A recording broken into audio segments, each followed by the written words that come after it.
Hello students, next we are going to do our topic of the same chapter, that is sexual reproduction.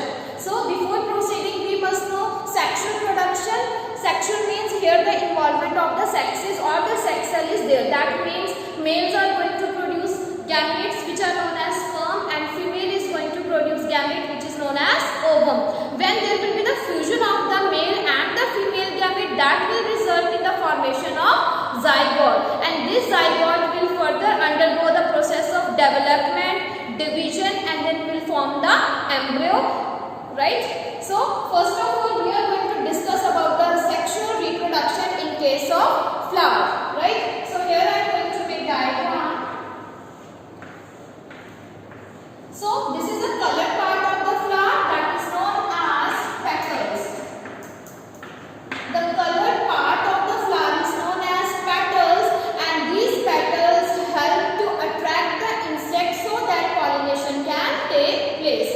Next, there is a green leaf-like structure at the basal part of the flower which is known as sepals.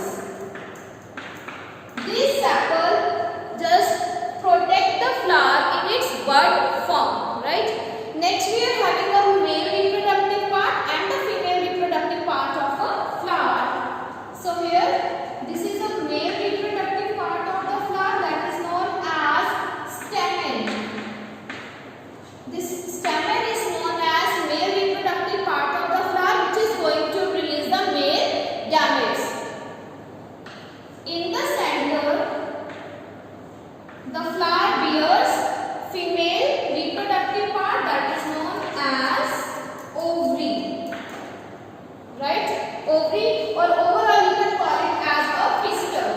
There are different three parts of the pistil. I am going to discuss it on the next part, right? So we are having a four parts here. First one is the petal, which is the colored portion of the flower and is going to attract the insects so that pollination can take place.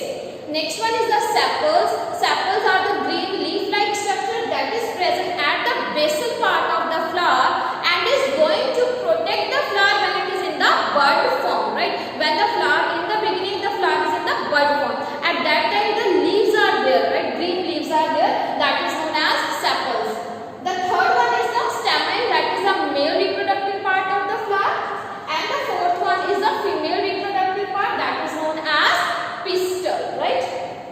So next we are going to draw the diagrams, separate diagrams for the male reproductive part and the female reproductive part of the flower.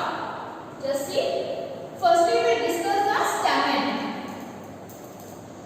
The stamen is like this one, right? It is a bilobed structure, right? It is a bilobed structure. Two lobes are there which contains the pollen grains, right? In each lobe there are two pollen grains present. So as two lobes are there, in the two lobes four pollen grains are there. This structure is known as anther, right? This upper part is known as anther and this one is known as filament, through which the part of the flower is attached. Filament attaches the male reproductive part to the basal part of the flower, and anther that contains the pollen grains. Pollen grains are nothing but the male gametes in the flower, right? These are the pollen grains and these are known as male gametes, right? So this is the overall structure of the stamen, right? Stamen is the male reproductive part of the flower and is consisting of two parts known as anther and filament. Anther contains the pollen grains which are the male gametes, and this is the filament through which the entire structure is attached to the flower, right? Next we are going to discuss the female part of the flower, that is pistil. Pistil, or sometimes it is also known as carpel, right? Pistil or carpel. So pistil and carpel consist of three parts. Number one is known as stigma. The upper part, the stage part of this one is known as stigma. This stalk is known as style and this is known as ovary. So these are the three parts of the carpel or pistil, that is the female reproductive part in case of a flower, right? It consists of stigma, that is the upper stage at which the pollen grains are going to suspend, right? The pollen grain, after the pollination, they will come here, right? And after that they will come this side. There will be the development of the pollen tube which will enter into the ovary, and here the fertilization will take place, right? Now we are going to do how the fertilization is going to take place. But before coming to the fertilization, we must know how the gametes, that is the male gametes, they are going to transfer into the female part of the reproductive system. So the method is known as pollination. By the process of pollination, the gametes will be going to transfer in case of flowers. So how the gametes are going to transfer? The process is known as pollination, right? Only then the zygote will form. So first step is the transfer of the gametes. Transfer of the gametes in case of flower will take place by the process of pollination. Pollination means the transfer of the pollen grains from the male reproductive part of the flower to the female reproductive part of the flower. That transfer is known as pollination. That pollination can take place by the abiotic agencies, by the biotic agencies, right? There are two types of the agencies which carry out the process of pollination. It can be abiotic, right? Pollination can take place by the abiotic agency. It can take place by the biotic agencies. Abiotic agencies means when the pollination is carried out by the non-living components. Non-living components, like when it takes place by the water, when it takes place by the wind, right? That type of is known as abiotic agencies. Means when the pollination is carried out by the non-living components, that is water and wind. When it takes place by some biotic agencies, that is living organisms, then it is known as biotic agencies. It can be birds, it can be insects, right? So these are the modes of the pollination, that how the pollination is going to take place, which help in the transfer of the gametes from male to the female part of the flower, right? Next, there are two types of the pollination. Pollinations are basically of two types. One is the self-pollination, another one is the cross-pollination. In the self-pollination, the name suggests self, means when the pollination is occurring within the same flowers, right? Pollination types. It can be a self-pollination, it can be a cross-pollination.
Right? Now we have done the structure of the flower, structure of the male part of the flower, structure of the female part of the flower, pollination, the types of pollination, how pollination is occurred by the biotic and by the abiotic agencies, and this one, that is the unisexual and bisexual flowers.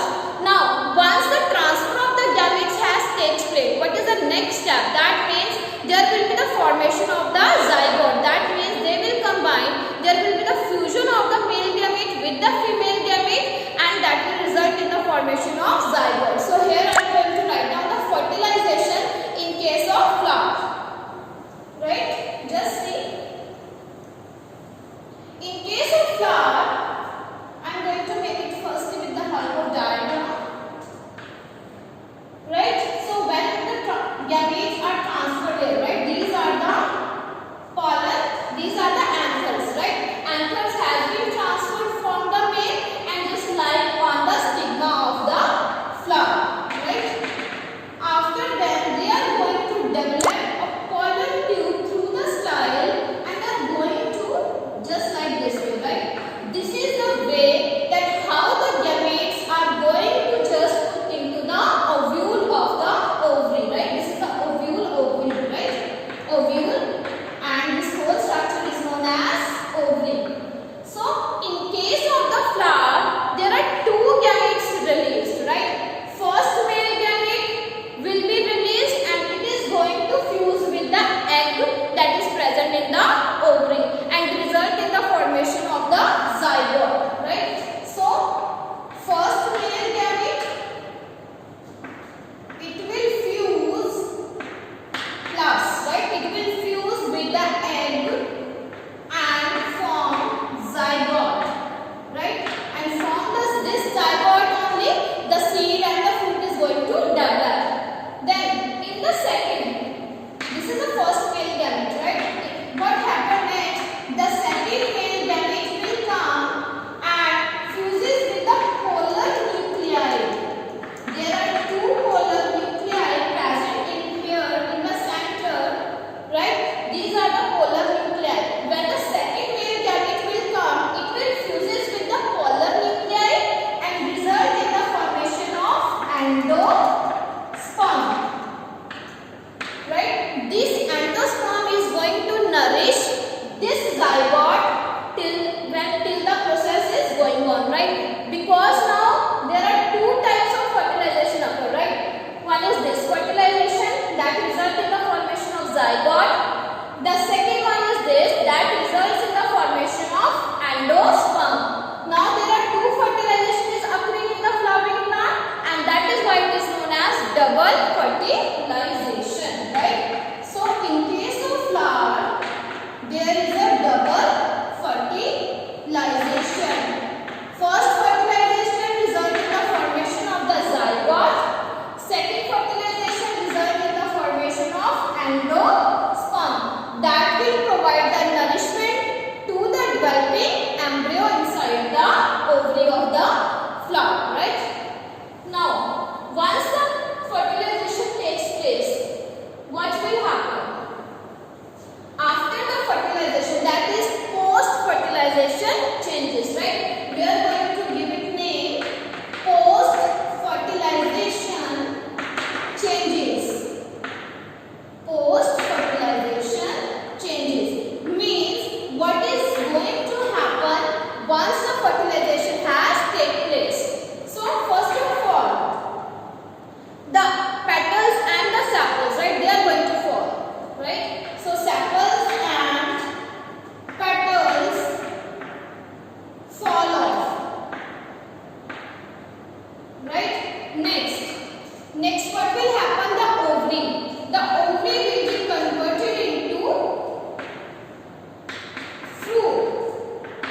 The ovary is going to convert into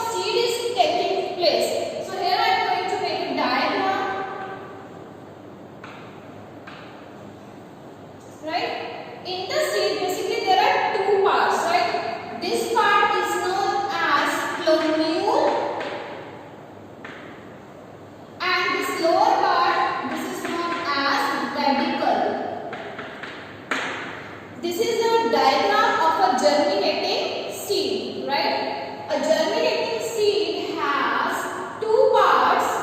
One, the upper part is known as plumule and the lower part is known as radicle.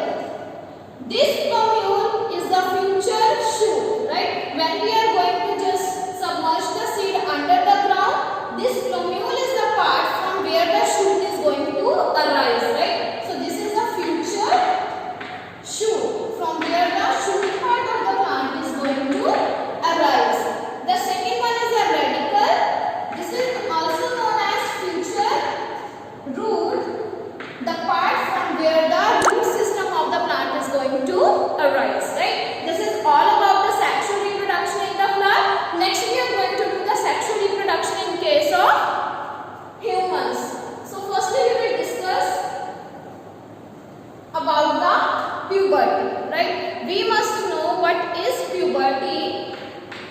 So you can call the puberty is the sexual maturity, right? There is a certain age at which the reproductive systems, right? Male reproductive system in the male and the female reproductive system in the female, that is going to mature, right? That age is known as puberty. It is different in the boys and the girls, right? So attaining the age of the sexual maturity, attaining the age of sexual maturity is termed as puberty, and this is the age at which the male reproductive system starts secreting or start producing the gametes, that is sperm, and the female reproductive system that is going to release the eggs, right? So there are certain changes that takes place when the puberty is going to take place. So in the girls and in the boys. First of all, there are certain common changes that takes place in the boys as well as in the girls. That is the voice change, right? Number one, when a person is undergoing this age, at that time you will find a difference in the voice of a person, right? This is the number one. Number two is there will be a growth of the hair under the armpits and under the pubic region. That is a common in the male and the female. Also the oil gland, that is a secretory sebaceous gland, that is going to produce the oily secretions that can result in the formation of the pimples on your skin. That is a common in both male and the female. But in case of girls, after the puberty there will be a growth of the mammary glands, right? Growth of mammary gland, and as a result of growth of mammary gland there will be an enlargement of the breast. Second one, menstrual cycle is going to begin. Menstrual cycle starts, right? This is the changes in the girls. In the boys, what will happen? The boys usually cracks.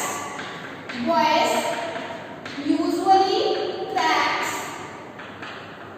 and there will be the broadening of the muscles like shoulders, right? There will be a lot of broadening in case of shoulders and the muscularity in case of boys, right? The second one is the voice usually cracks in case of boys. Next we are going to discuss about the male reproductive system.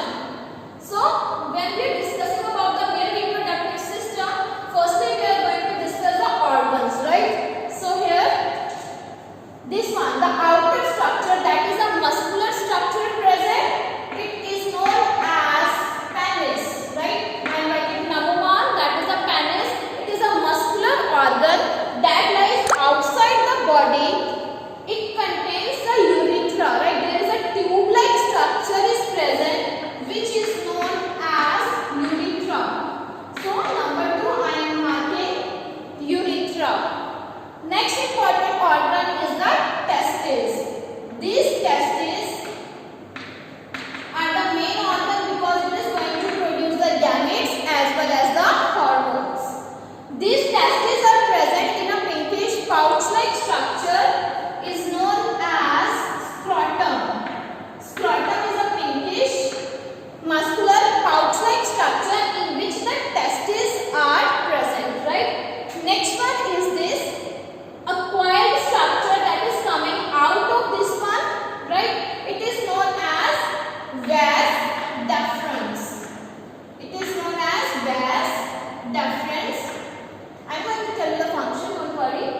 right? So first of all we are going to start from here, right? Testis.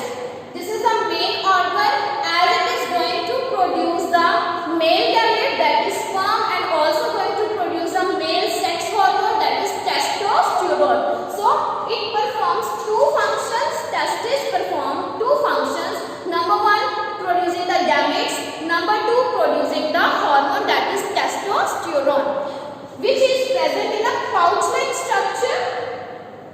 That structure is known as scrotum. Now the question can come that why this scrotum or testis lying outside the body? Why this structure is not present inside the body of the boys, right? The answer is that because the production of the sperm requires a temperature lower than the body temperature, right?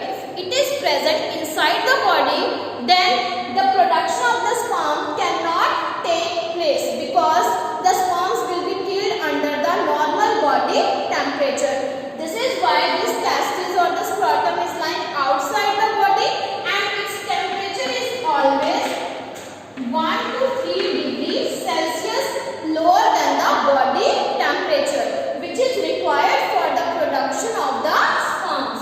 So testis perform two functions. Number one, it produces sperms, that is the male gametes. Number two, produces a hormone, that is known as testosterone. Now, after the sperms are formed, these are carried to the urethra by a tube that is known as vas deferens.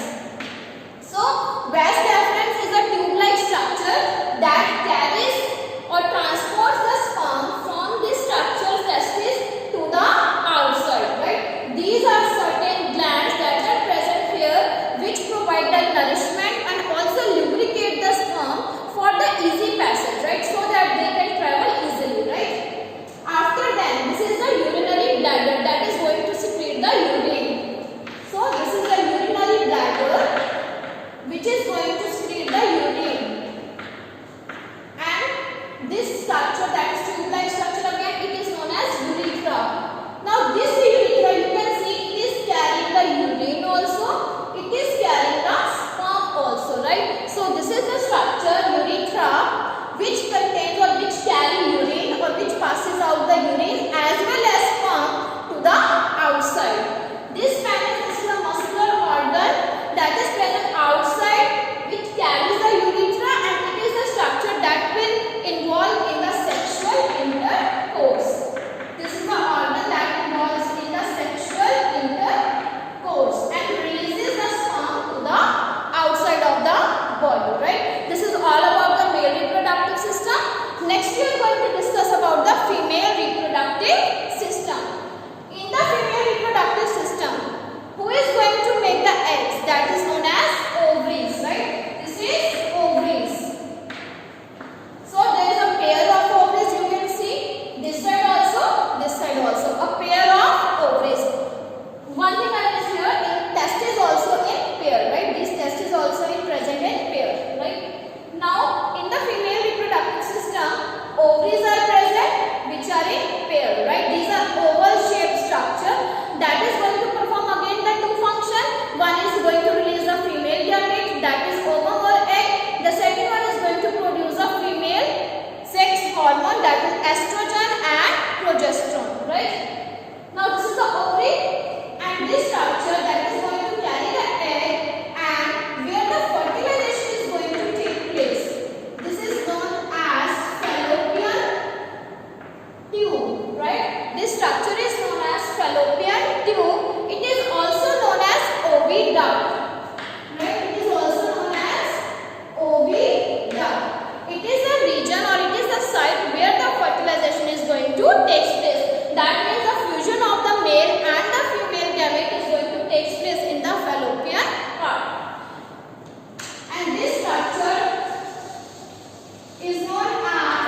embryo. After the zygote is formed, the zygote will multiply, right? And that will going to implant itself to the inner wall of the mother's womb, right? And here the development of the embryo takes place. And in case of the human beings, this period is approximately 9 months.